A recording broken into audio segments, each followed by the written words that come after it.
Hi there. How are you? Hi, I'm good. How are you? Good, good. I hope we have lots of stitchers joining us today. If you are one of those stitchers joining us for the first time, I am Melissa McLeod here at the Wool and the Floss in Grosse Pointe, Michigan, just outside of Detroit. And along with my good friend and partner in crime, Megan Holmes at the Needlepoint Clubhouse. And do you say you're in St. Louis or do you say you're in Kirkwood? Is it kind of the same difference? I would say suburban St. Louis because there are so many suburbs or like outskirts of St. Louis that it just doesn't matter. It's all about the same. Once you're not in the city, you're outside of the city. So together, I think we've been doing this for over 2 years now, 3 years. Truth. It's wild. 3 years. Crazy.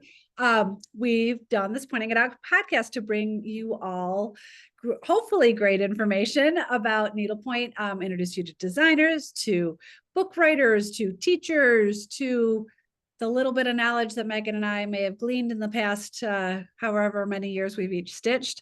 And today, what we're going to talk about is, if you are not familiar with it, every year since, did we do it in 2020? I don't think we did it in 2020 because we started 21, 22, and this will be our third, 23. Yes. third year. So it is the Pointing It Out 23 and 23 challenge. And we kind of felt like finishing 23 things in a year was a piece of cake for some people. It was a huge challenge for others. Including me, by the way. Lately, I used to, before I was a shop owner, I did a lot more stitching. In case any of you are deciding to become a shop owner, you'll never stitch again. Not really, but maybe a little bit. Not as much, that's for sure. Yes, yes. So there are 23 challenges just to bring a little more richness to your stitching time, I guess I would say. So we did our first update of the year maybe 2 months ago. Can't remember. April? I guess so. And I like to also say that it gives me a little guidance too. Maybe some richness, but also just a little bit of guidance, because sometimes I've got such a large stash that I don't really know where to go. Then you get into analysis paralysis because you're not sure what to work on next. Exactly. Yep. And I want to say one more thing. So we are filming this right before the 4th of July, and I dressed for my 4th of July baby over here. Happy early birthday, Melissa McLeod. Thank you. Thank you. This will drop on a Saturday as per usual, but Melissa's birthday will be on next Tuesday, which is July 4th. So happy birthday. Thank you. Thank you. I'm glad to say it's not one of those big birthdays, but I don't know. I fully embrace my birthday. Some people are like, oh, I just try to pretend it's not happening, but if we're still here, that's a win, right? Why not? Why not? You're a firecracker baby, so that's all good. So we are going to review the 23 and 23 challenge. We're doing it in bites, as you kind of explained, that we kind of started. Since there are 23, I guess we're trying to do about 4 or 5 each time. Does that make sense? I guess so. I was shooting for 6 because 6 times 4 is 24, and that leaves us a little wiggle room, right? But I like that. I didn't do that math, but I think that's great. You and I don't always finish the whole thing, but we try. So maybe we'll attempt. And I think what's better about this year versus the first year we did it, because we were doing 21 and 20, like finish 21 things. It was kind of what we were trying to do, right? So now it's really just guided. So the way I look at it is put a few stitches as just make an effort to do the challenge, but it's not finishing 23 pieces. So the first one that we are reviewing today, or at least that I think we're both reviewing kind of the same list of things, was kind of easy for me because I have a little girl that I'm stitching for. For a couple of years now, my friend Julie here at the shop has encouraged me to begin to work on my kiddos' ornament collection, because that was just not something that I did at the beginning. And Claire is a massive pink lover.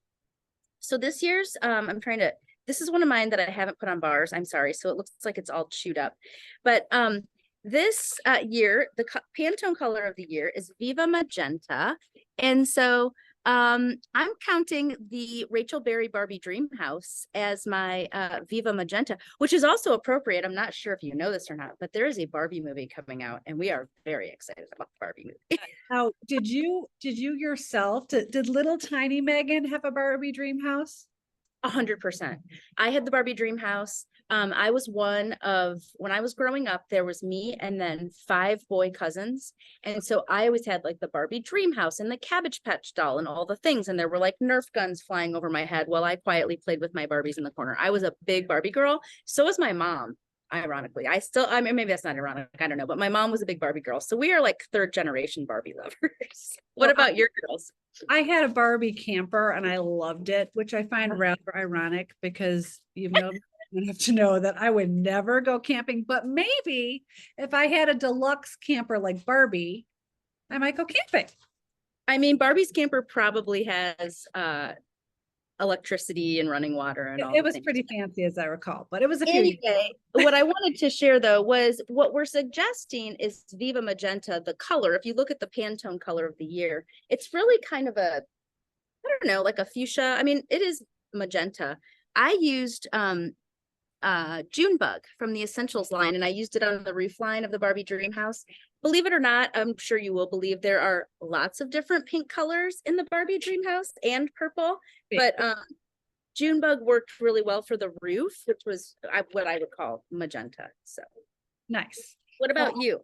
I okay, so I have always given my kids ornaments every year since Kaylee and Drew, my twins, were 2 and they're 26 now. Well done, Mom. Well done. Well, last year I fell a little bit off the wagon, so I stitched them. Good thing my youngest turned 21. I stitched them all the koozies from Evergreen, put their initials on them, so they got those instead. But I'm like, this year I'm getting back to ornaments. Well, I had this set of 4 because I usually stitch one is like the family ornament, meaning I get to keep it, is what that really means. And I usually do like a set where they're similar and but different. So I did this Melissa Shirley set, and it has been dug. Here, I'll show you really fast. It's actually in for finishing. I'm pulling it out of the finishing bag because Funny. I started this set like 5 years ago. I kid you not. Used it, stitched it using a Cynthia Thomas stitch guide. They're all from Melissa Shirley, and I'll flip through them really fast. But they all have these little candy cane, like lollipop sticks they go on. Oh, how cute. Oh, look at the sequins. That's fun. Okay. So that's the gift. And this is the wreath. Sorry, I'm not looking to make sure. And this is the snowman. And Cute. That must be for Drew because that's not nearly as blingy. yeah, this is, I think it's super cute. And so somebody's been stashed for a while. You see, these came from the bristly thistle when she was in Northern Michigan. Like not now when she's in Florida, but when she was in Northern Michigan, which was a number of years ago. Oh, how funny. Here is Santa. And Sweet. Little like zigzags at the end. I don't know what you call them, chevrons maybe. And this is Frosty Rays. It's color Y017. And just these little layered edges. So I just thought it was super cute. So he was the last one I did. And I'm like, oh, he has magenta in it. I'm going to count it as that. So there you go. Well done. And I will say that while I don't think I'm going to finish as many as 23 pieces, I'm sorry, I'm struggling. I've got a sinus thing going on. I do think I'm going to finish this Barbie Dream House this year. I'm really, really close. I just need to, I'm getting analysis paralysis on all the pinks. And what I need to do is just finish it because nobody cares. have a flashback to one of our other challenges in past years. Have one of your shop gals mystery kit it for you and then just stitch. And tell me which color to put where and just do it. You're right. That's a great idea. That's a really good idea. Because I definitely have had the picture of the Barbie Dream House on my phone. When it's something so literal like that, I love to kind of like make it exact, but it really doesn't make any difference. So anyway, that's Viva Magenta. So I hope everyone, we have a bunch of different, I should have pulled some other suggestions for the magenta color. I didn't get that organized, but we are happy to pull some magenta colors for you, of course, and I know you all are too. From any thread line, there's a lot of different options. So I hope hope that should be an easy one, don't you think? Yes, because I kind of fell into it. I didn't actually even plan that, but I was like, what have I stitched this year? That has magenta in it. And that's right.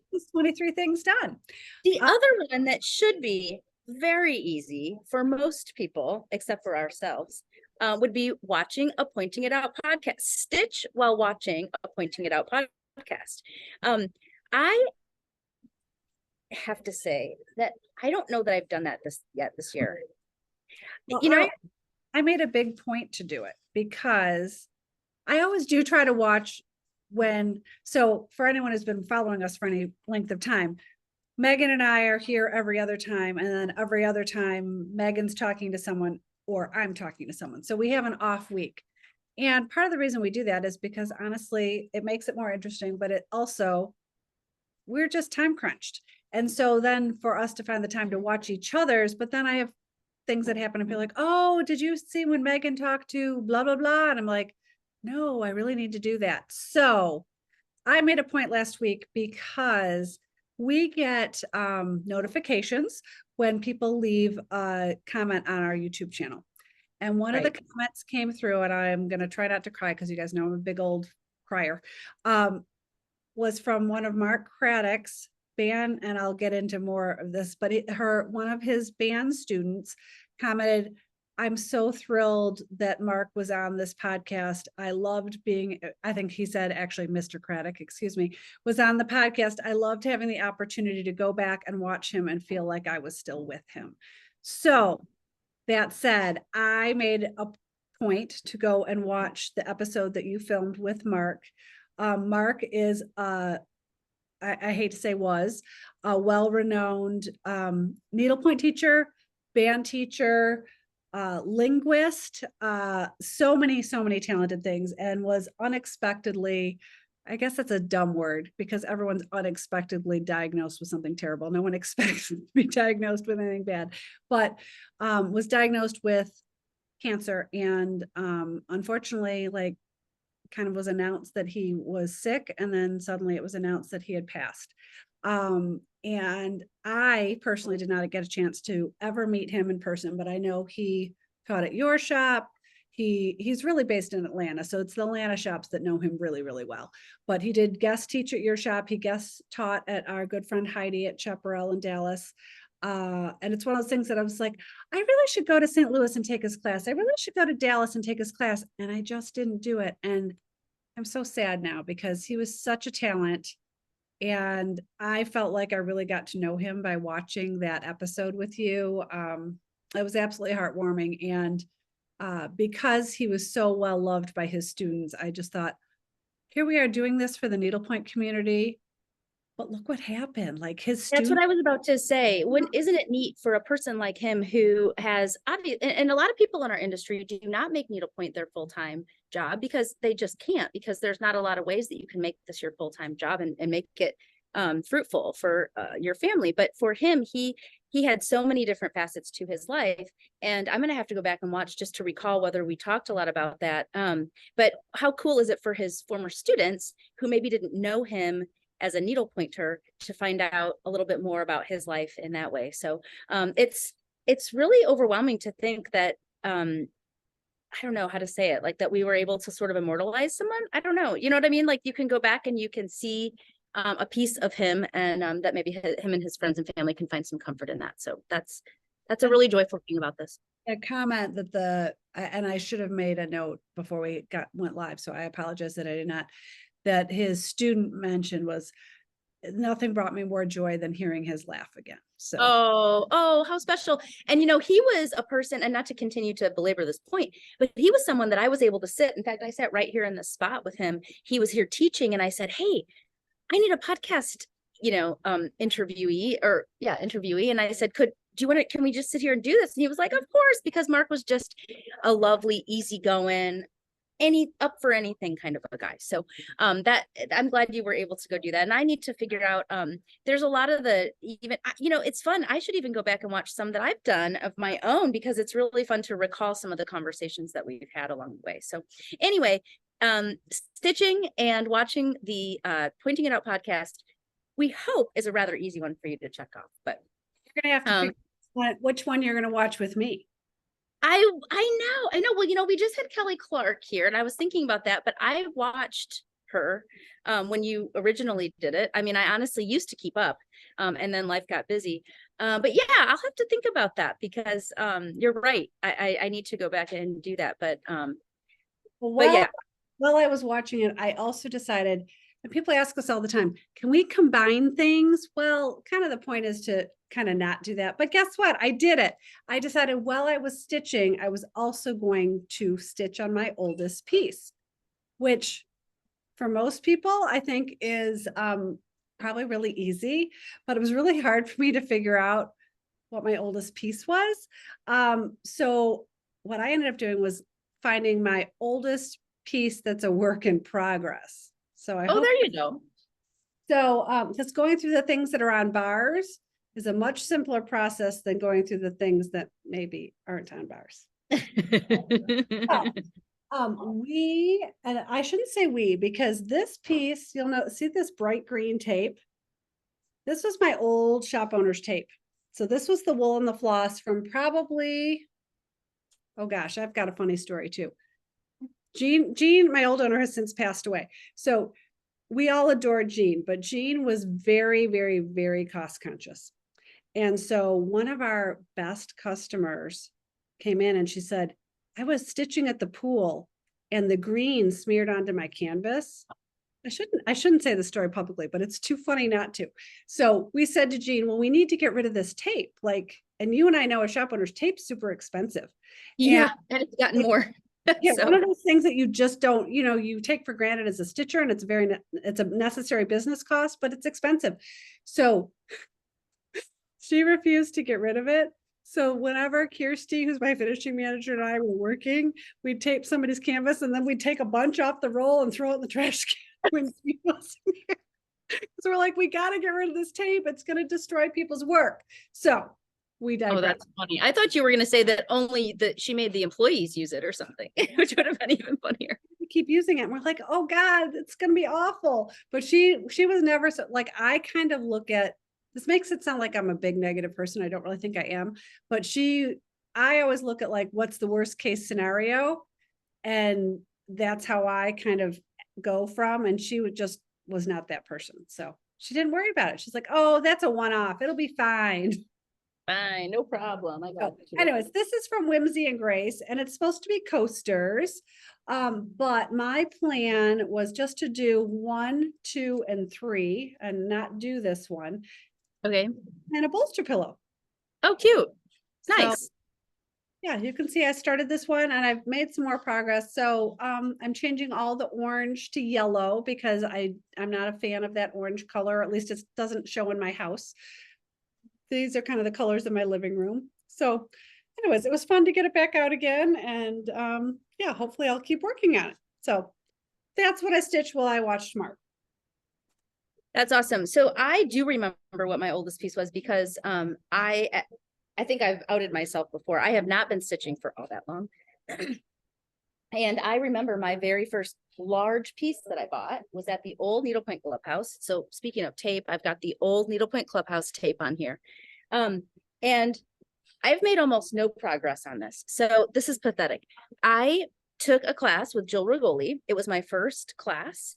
And it got me into just the beginner, kind of like the Beyond Basket Weave. So mosaic and brick stitch. And so this is not difficult. I mean, I should just sit down and finish this thing.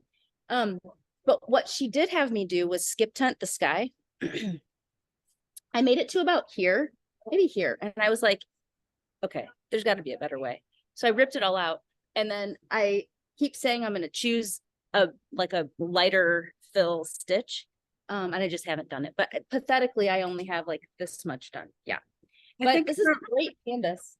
And I think I remember early in our friendship, you saying, you need to write a stitch guide for me for this. So probably.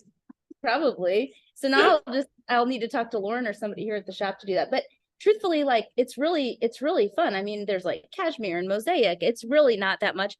The other thing I realized I did, do you see this stitch right here? I did it backwards. Can you see that? Because you see how the tree should, yeah. See that? So the stitch is awesome, but it doesn't go the way the tree should be going. So I need to rip it out. But so this one needs a little more work. I got it out for the sake of the podcast. I have not actually stitched on it, but I absolutely will now that it's out and I've got it on this stand in the shop. That's a battle, isn't it? It is. It's one of those pieces that it's a little big and I need to find a spot, to sit with the stand and kind of get going on that. So I'm actually excited to be I guess I shouldn't say forced, but coerced or encouraged. Maybe that's the best word. Courage. Encouraged by this challenge to actually do it. So, what about a plane, bus, or a passenger in a car? Have you done that one? I have, and I went to San Diego this past Easter weekend with my husband to visit our son and his girlfriend. And thanks to, I've given her a lot of kudos. Our mutual stitching buddy, Helen, Whip Stitch. No, sorry, I do that all the time. Whip It Good. She put together a group to stitch the 4th of July series that was exclusive to my shop, and I hadn't stitched it yet. So on the way to California, I'd already stitched this one. I'd already stitched that one. And I just finished this one. This was the last one. But on the way to California, I stitched this on the plane. And there is like, So funny. a California trip is amazing because not only is California amazing, but if you come from Detroit, it's a nice long plane ride. And so I think I stitched most of this. And I have people ask me this all the time. So I'm going to talk about this really fast. Do you see my little hot dogs on the skewer on the grill? Yeah. Those are from an Etsy seller. Her Etsy store name is Tiny Appetites. There's no space in it. I'm not sure if they're available on her site, but if you message her, you can get yourself your own tiny little hot dogs. I have everyone ask me that all the time. And did you just tack those on? I did. I just used clear beading thread and popped them on there. Gosh, that's so funny. That's what I was laughing about when you pulled that up. I'm like, there's meat on a canvas. I know, isn't that cute? That's a new one for me. So Very these cute. Or I'm gonna have put on, let's see if I have enough hands to hold all this. I'm gonna have these put probably finished gusseted on a stick. And I just found, isn't this pretty? Oh, cute. So I'm gonna have them finished on sticks and put them in Look the at you to celebrate add your some other- birthday. Oh, yeah. So I love it. That was my I love plane stitching, and it'll be a fabulous project and ready for hopefully next year's 4th of July. So my biggest problem with stitching on a plane, bus, train, passenger in a car, whatever it is that the rhythm and the white noise or the brown noise or whatever it is, and any of those things just puts me right to sleep. I can sleep anywhere. So if I can stay awake long enough, I can get some stitching done. And this is my newest roll it up basket weave. I shouldn't say that. I've got like 3 of them now. It kind of just depends on my mood. But this guy I absolutely love. And I have finished all of this background. I like to do backgrounds first because I don't know why. It's very satisfying to me to finish backgrounds first. So I've got this whole section done. I've got this whole section. I've got about half of that done. But I'm calling him my Missouri Mule. Okay, what color green is that? That's really pretty. Isn't it great? What color green? Oh, it's pepper pot. It's margarita. Why they spell it like that, I'm not exactly sure. Is that the European way to spell margarita? Margarita. But it's a great color. It's my favorite. I love that celadon or chartreuse, whatever kind of color. And he actually, excuse me for 1 second. He's going to be this guy's friend. So this was perfect. Old all basket weave guys, and so he's going to be a friend of his. I just think that these sort of abstract close-up animal faces are so awesome, and there's a million different stitches you could do on these. I mean, truthfully, there's so much that could be done on these, but for some reason it brings me some like challenge and satisfaction to have to basket weave every stitch. And the Meredith collection is so awesome. I mean, it is stitch painted even though there's so much shading and detail. So yeah, that's and I actually stitched on that. There's a infamous photo of me asleep on the train to Chicago, if you recall that on our Instagram, and that was in my lap because I was actually working on that. So I'm calling that stitching on the train, even though it may have been short-lived because I took it. Well, you got a couple stitches in, so that's right. I did. I've made progress. I also took that to Girl Scout camp. And did anything get done? Mm-hmm. Oh, good. There's a lot of downtime at Girl Scout camp because the girls are cooking, and that takes a long time, and then the girls have to sweep, and the girls have to... He's gotten some miles. He's gotten some mileage. So okay. Next up, I have lost my place. Let's see. Stitch on a plane. Okay. So the next one, I did not prepare you for this, but I am going to do, Lauren gave me permission to do a sneak. So stitch with an overdyed thread. So I want you to go first, and then I'll tell you about mine. Okay, so this piece is about halfway done. My only responsibility personally for this piece is this ornament and this ornament. Is that true? And this ornament. But this is a staff stitch along that's a club. So fun. What a great idea. Every floss set, it was a customer idea. It was not ours. It was a customer. I said one week on unboxing, well, this would be so fun. You could just do like an ornament a week, and before you know, you'd be done. And one of our customers said, well, I think that's a great club. You should do that. So my staff was like, okay. So we've all, you can see better on the back that we've stitched. Cute. But I stitched this green one, and I should have brought the thread over. I wasn't planning this green, like turquoisey navy one, right? I love that the little doodad on top, the little nub, as Lauren calls it, a nubbin here in our shop, that they're pink. That's so cute. Yeah, they're all different colors and they're all the same stitch. And then we have all different stitches in all of these. But I used an Overdyed Threadworks metallic. I love Threadworks metallic overdye. And you know, that's my go-to when I use an overdye. I almost always want to use Threadworks overdye metallic. Yeah, so well, glitz and glamour is so good. So we have about 20, I think 22 people or so doing this. And I know everyone's been chomping at the bit. So if you're watching this and being like, I want to be stitching mine, where is mine? It should be hitting the road next week. We're still waiting on some threads, but we're setting them out in phases. So since you said 22 people are doing it, are you like releasing the stitches 1 week at a time, or how are you handling that? Well, we're sending out the canvases, and every ornament has its own page of a stitch guide. So in the long run, the stitch guide will be one document. So we were going to send it out in 4 stages, because there's basically, I think oh gosh, we've changed our minds so many times. There's basically 14 areas. So we were going to just do it maybe in 3 stages. We're going to do it like basically 5, 5, 5, which I know is 15, but you know, the math isn't perfect. So now we're thinking about, because it's taken so long to get some of the threads, we might do it half and half. So if people want to join, they haven't missed out yet. It hasn't even gone out to people yet. And I do have, I think, 3 extra canvases, and I can probably get more. So I mean, I can't tell you how much fun I've had. It just is really gratifying, and it's really fun for me to see what my staff has done. Like Jody did one, Penny did one, Patty did one, like Kaylee did one, like everyone's joined in on this, Liz, Colleen. So it's been super fun. And is the background a deep green? It is. That one, actually, I have that thread. Oh, I could show you the Threadworks I used, because it's right here. Awesome. Kind of forgot. The background is Bellaluso, and if people don't know, so we've got a little. Oh, you got it in a hank. Nice. Because it's much more affordable that way. Not the Bellaluso isn't, but you don't want to. I would have had like, I can't remember, like 12 of those little twists. So we got the hank, and it's the dot stitch that Ginny from Stitch Style loves. She's the one who. Oh, okay. Our attention, and here, I'll show you the Threadworks that I used. It's so pretty. There's not much of it left, but here, look at all these threads. There's so many good threads in this project. So is the background's like sort of the muted wool, and then everything else appears to be pretty glitzy. That's smart. Glitzy. It's very fun. Isn't that pretty? Fun. Love that.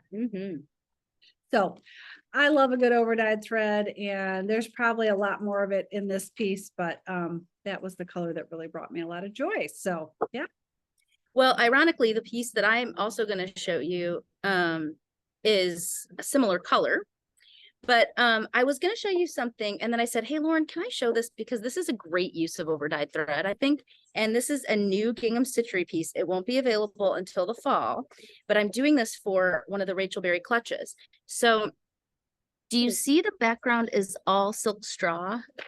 Yeah. And it's my favorite color, toasted almond, which makes it look kind of like cane or bamboo or woven like wicker.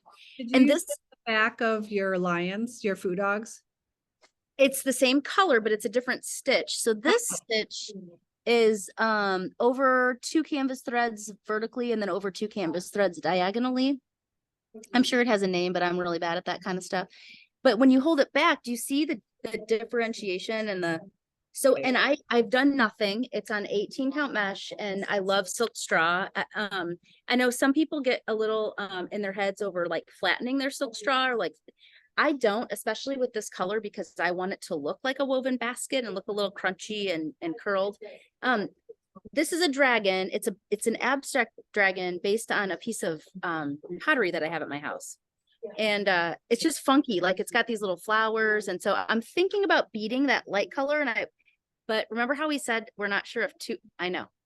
But Hey, it might not eating. What? Well, you know, there's the bedazzle on our list here that we haven't gotten to, right? Correct.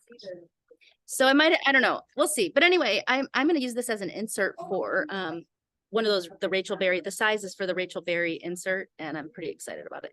But this color, oh darn, what did I do with it? Is similar to your sparkle. It's not Overdyed. What is that? Oh shoot. It's Aversois. Excuse me, Soie d'Alger. Sorry, I've got all my stuff laying. You know how it goes. You have everything laying around you. But I think it would be a nice partner to your so yeah, so here's the toasted almond. That's that one. But then this Soie d'Alger is kind of like a good flat partner to your sparkle. So that's kind of funny. It's about the same color. It's like that jadey kind of green. It's really pretty. So I think that I also use that color in that same ornament. Oh, you're kidding. No, let's look. I mean, Soie has like, I think 800 colors. This is color 1726. Oh, well, it's close. This is 5416. Okay, well, there's mine. It's Your almost point. They're just like slight different colors. So anyway, so I was excited about that. I love how that straw silk, and by the way, this is on 18 count mesh. And I don't love straw silk on 18 count mesh if you're going to do like a packed, like basket weave or brick or something really heavy. But I like it when it's an open stitch. So two little things about straw silk. First of all, you showed that your tag had red and white stripes. So that, yeah, oh yeah. That technically means it's overdyed. The green and white stripes are supposedly solids, but I still think they're a little bit tonal. So just I agree. For subtle. User's knowledge. And then we're going to talk about this another time because I really am still digesting it. I had the most glorious weekend taking a class with Laura Taylor, and she talked about Silk Road fibers, and her opinion was you should never flatten it. And I know that from talking to Jill Likes, who's the creator of Silk Road Fibers, who is on the podcast from a very long time ago. She had said she would discourage people from flattening it, especially with a heated object, because you can take the sheen out of the silk. So, yes, she mentioned that on the podcast. I should rewatch that one too, right? I think she said that. So, so speaking of purses, I got a nice gift from you. And well, I had to send a gift to a stitching friend. I know. So I sent mine to our friend Deb, and Megan. I was the lucky recipient of Megan's send a gift to a friend, which is one of our podcast things. And so she sent me this bag that's exclusive to her shop, little blue rattan bag, of course, and it's got a blue and white stripe lining. And I think your thought was I would put one of this set in here. But, you know, being a 4th of July baby, I have a lot of patriotic canvases. I said I was going to keep that set a set because you know me, and yeah, breaking up the set just didn't feel good. So it gave me the perfect excuse to get out my Beth Gantz canvas. I love. Oh, that will be darling. So I'm just stitching it in Vineyard Silk, and then I've got fireworks, 2 different colors of fireworks. I'm going to do little red beads on those, the arc of fireworks over the firework. Sorry. Huge. And yeah, I think it's going to be absolutely perfect popped in here. And I picked out, where did I leave it? I might not have it here. I'm sorry. I might have left it in the back room. But I picked out velvet for the letters that exactly matches the back. So the cool thing about those bags is that you can either let's say you went up to your cottage this weekend and you finished that, you could literally cut like an inch out and fold it down and shove it in the front and use it for the weekend. But you can also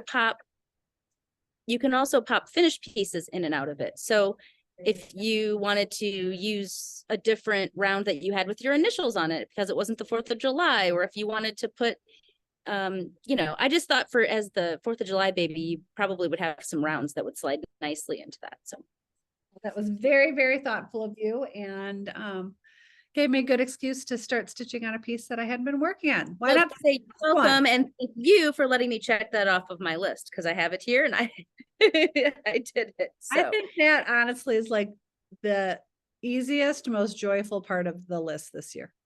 it is fun. But you know, it also brought me a lot of joy to do the last thing we're going to talk about, which is to stitch something for myself, because I am a gift giver at heart. So I'm always I forgot to mention that that's actually for me. So it combines your gift to me, and then this piece is going to be for me. So there it is. Okay. I forgot that connection. That's really what 23 is for me, but it includes the gift that you gave me. Got it. Well, I didn't receive a stitching gift, but I did stitch this for myself. This is the Ann Fisher Pagoda round, and it fits nicely into this little Lee case. So cute. I found hot tip here. DMC on their website has a ton of alphabet charts for free. So if you don't mind like looking at a screen, I went and just kind of started sliding through some of theirs, and I found this chart. And then what I do is I just take a screenshot and I have it on my phone and I zoom it in and I count the stitches out, and it fit perfectly in Anne's pagoda. Hers is not painted. I don't think it's painted like this. I think what I did was chose to make that center one green. So because I knew what I was putting it. But what I with the put my an extra watt, except for my kids steal them all the time. I usually also have an extra phone charger in here too, and then that's my travel charger case. But I love these, and Lee just came out with 2 new colors of these, navy and like a beige, I think. Yeah. So like yeah, taupey beige. And I've stitched that piece too, but I stitched the blue on blue version, and it's in one of the coin rounds from Planet Earth.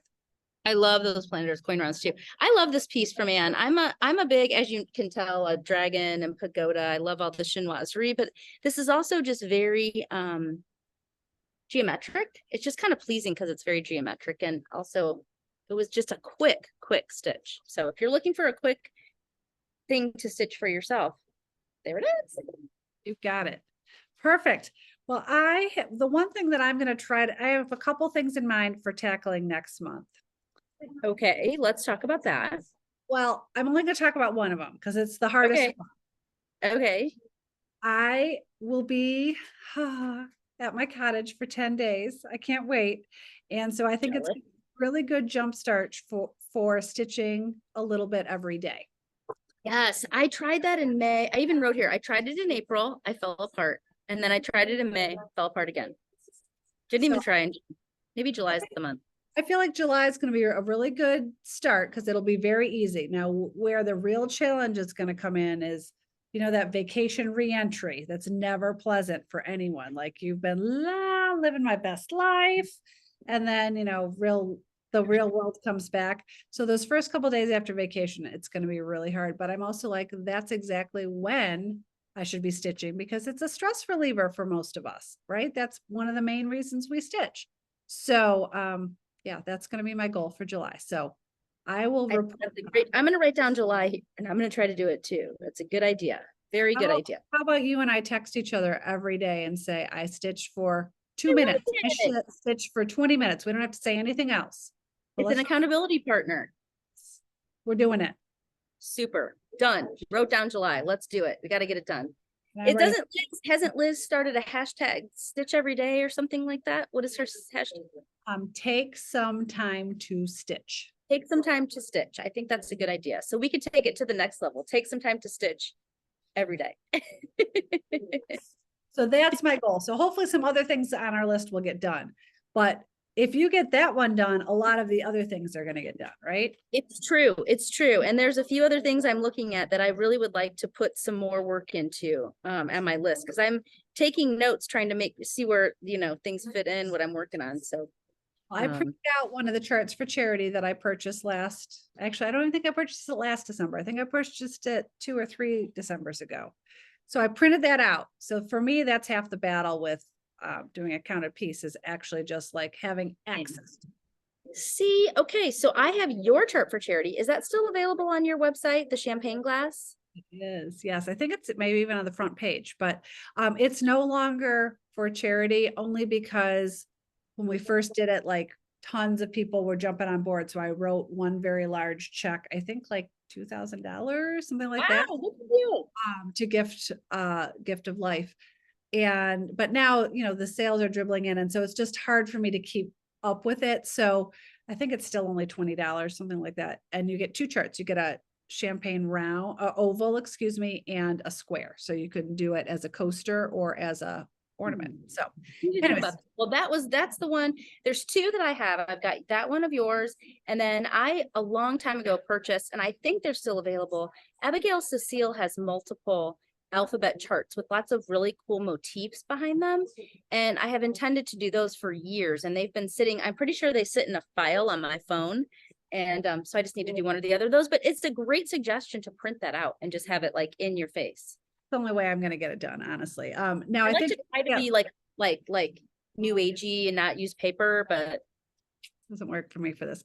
Abigail has had charts for charity. Her alphabets were not charts for charity to be. No, I actually, I see what you're saying. It's not a chart for charity, and that's what's on the thing. Okay, so it's not a counted piece, it's a chart for charity. Correct. Thank you for correcting me. You're exactly right on that. But I still think you should stitch both of them. I know. Well, maybe I'll see if I can fit it into one of the other. I did do one of Abigail's from the set you're talking about, the letters. I did an M with some florals on it. I stitched it up really fast. I think we've shown it here before, because my goal was stitch it really fast. And then I took her finishing class. And then my finished piece was so atrocious. I took it apart and I put it in a self-finishing box, and it's darling. So we could all rest on our strengths, not our weaknesses. So that's all right. That's all right. Yes, well, this has been super fun. Happy birthday to you. I hope that everyone has made it looks like, I mean, I've got my paper. We're making pretty good progress here. So I hope everyone is, because we will continue to offer hopefully prizes this year. So the grand prize is already in the shop. Oh, is that right? Oh, fun. So 2 years ago, I think it was a Stella light. Correct. Last year it was either a lap stand or a travel mate, user's choice, winner's choice. And I have another Stella lamp to give away. Yes. Oh my gosh. You have me addicted to those. I was just talking about it. In fact, I'm going to talk about it on Wow Wednesday tomorrow. So good. How much I love those Stella lights. But yeah, so keep going, because at the end of the year, we will give you instructions on how to submit your name as being a challenge finisher. And then we do that fun thing where we pull names, and it's a lot of fun. So thanks everybody for watching. Thanks for your time, Melissa. And for those people who have not already done so, if you are watching this and you have not hit not submit, subscribe.